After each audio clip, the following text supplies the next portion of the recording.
Suddenly, without warning, the beetle carrying them began to shake violently.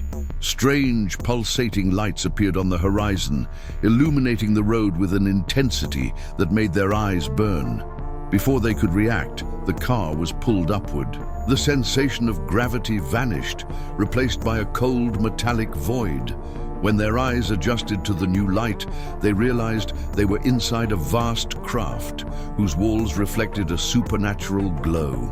Mechanical sounds and indistinct whispers echoed around them, heightening the feeling of claustrophobia and fear. Unsure of what to expect, the family was guided through silent corridors, where shadowy figures observed their every movement with eyes that seemed to glow in the darkness. Unknown tools and advanced equipment surrounded them, suggesting experiments beyond human comprehension. A chill ran down his spine as one of the creatures approached, its movements precise and impassive, while cold instruments were prepared for inexplicable procedures. Maggie, his daughter, tried to resist, but the invisible force holding them captive was too strong. Rosa, his wife, struggled to remain calm, clutching the hand of 3-year-old Lavinia, who was sobbing in terror. Fear was palpable. Every second inside that craft felt like an eternity of uncertainty and indescribable horrors.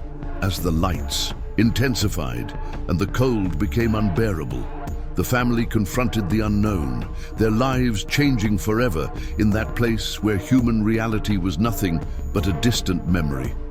What truly happened that night?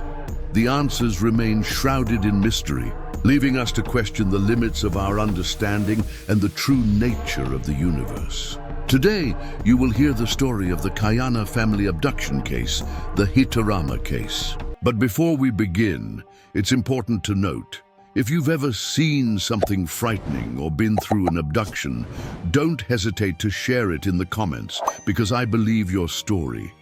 Your experience could be the next one to inspire others. We'll be happy to hear from you. It was the night of December 13th, 2000, at around 10 p.m. João Joaquim da Silva, affectionately known as João Caiana, was heading home with his family after a routine activity, gathering jabuticabas at a local farm for homemade liqueur. At the wheel was João, alongside his wife Rosa, a dedicated teacher, their 19-year-old daughter Maggie, and 3-year-old granddaughter Lavinia. The family traveled in a 1971 Beetle, a car that, in addition to being a symbol of their personal history, was reliable for daily trips around the region. After a productive afternoon at the farm, the Caiana family started their journey back home along a dirt road that wound through rural and at times isolated areas.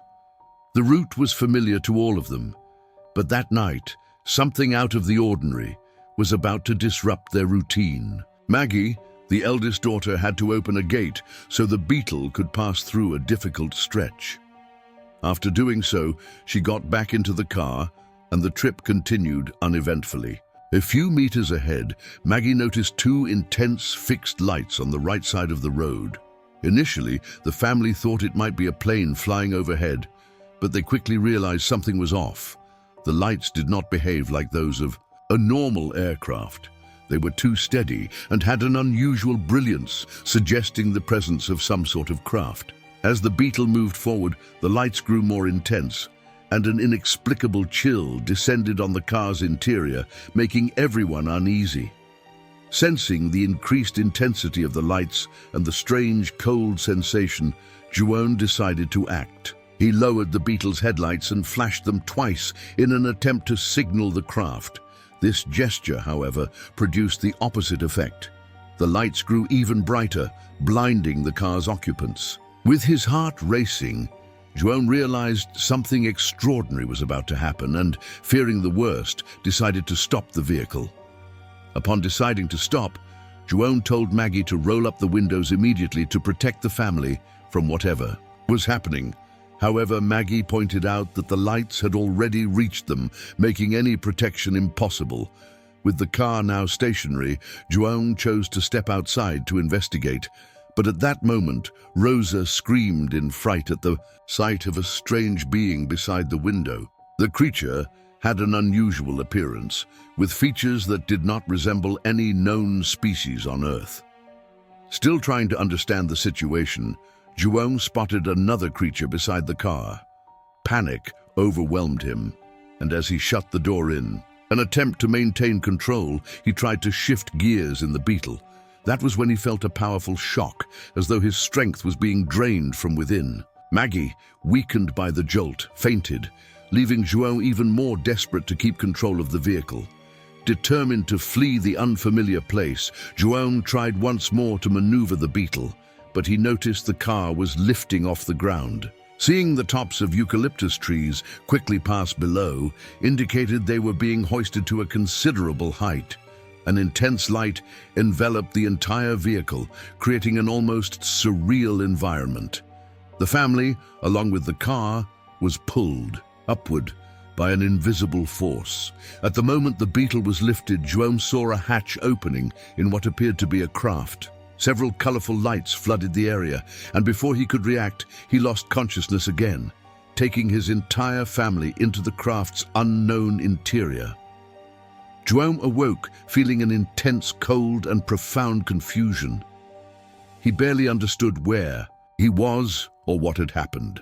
Looking out of the car window, he saw that they were descending along a narrow road. The Beetle touched the ground gently, and the engine started up again, as did the headlights. However, the red and yellow lights were still flashing, indicating that something was not quite right. Wasting no time, Juon decided to leave immediately. The family, still in shock, headed to the nearest hospital. During the drive, Maggie regained consciousness, easing some of the tension in the car.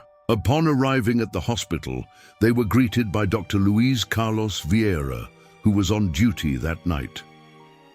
At the hospital, the Caiana family received prompt attention. All of them had blood pressure readings of 14.9, indicative of significant stress. Moreover, their bodies were extremely cold, clear evidence of exposure to the intense temperatures inside the craft.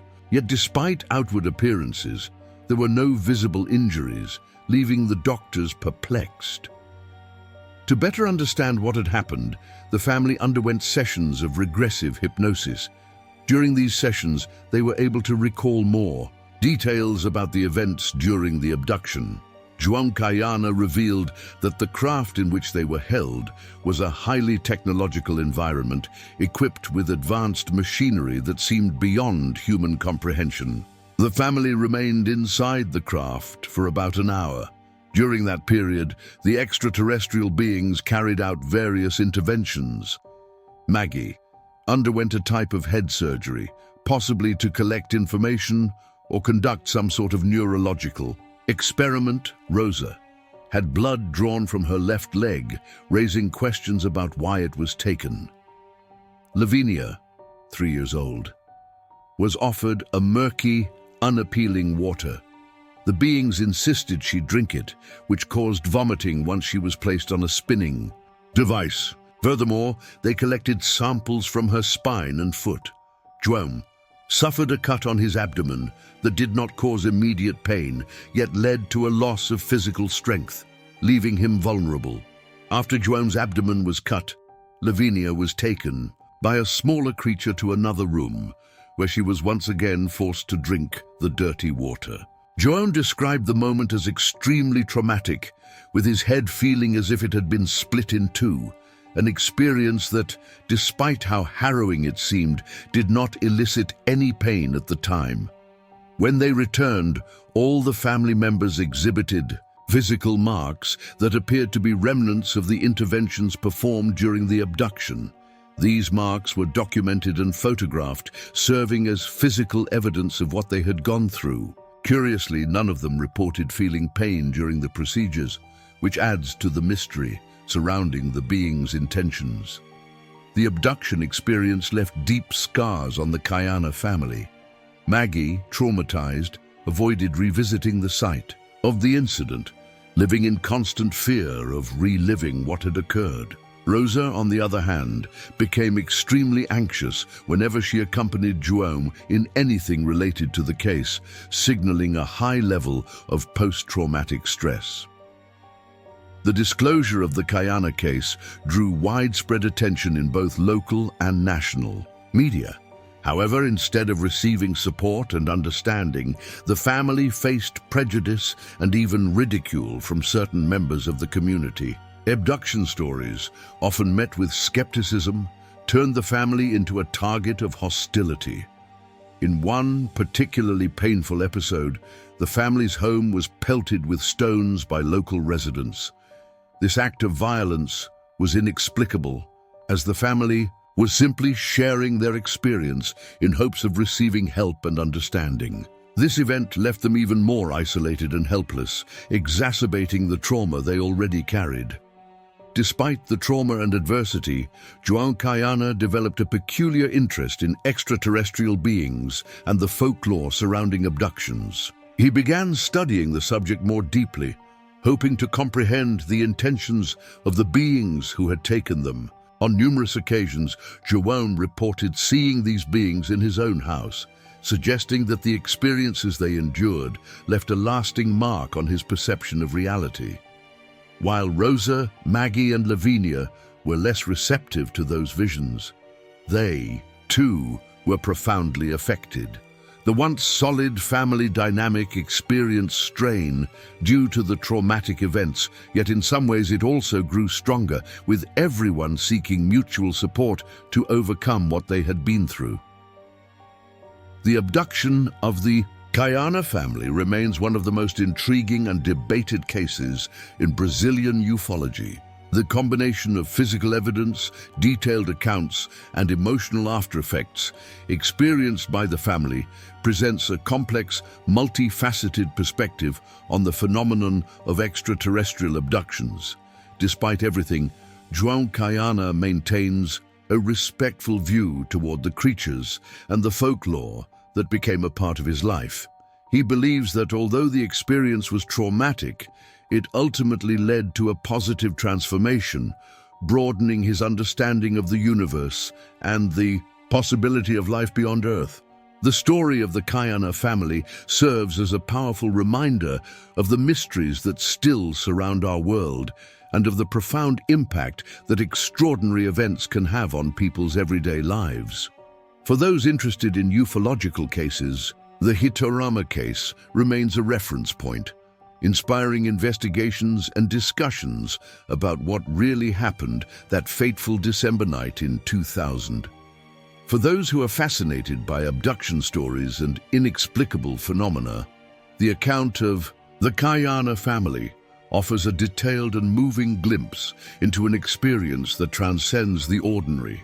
Enthusiasts and researchers continue to delve into this and similar cases, striving to understand the true intentions behind these mysterious encounters. The abduction of the Caiana family is a narrative that blends fear, mystery, and human resilience. Despite the hardships they faced, the family found the strength to share their story, contributing to the vast and complex field of extraterrestrial abduction studies. Their experience remains alive in the collective memory of Hitorama and stands as a testament to the uncertainties and possibilities that the universe may hold.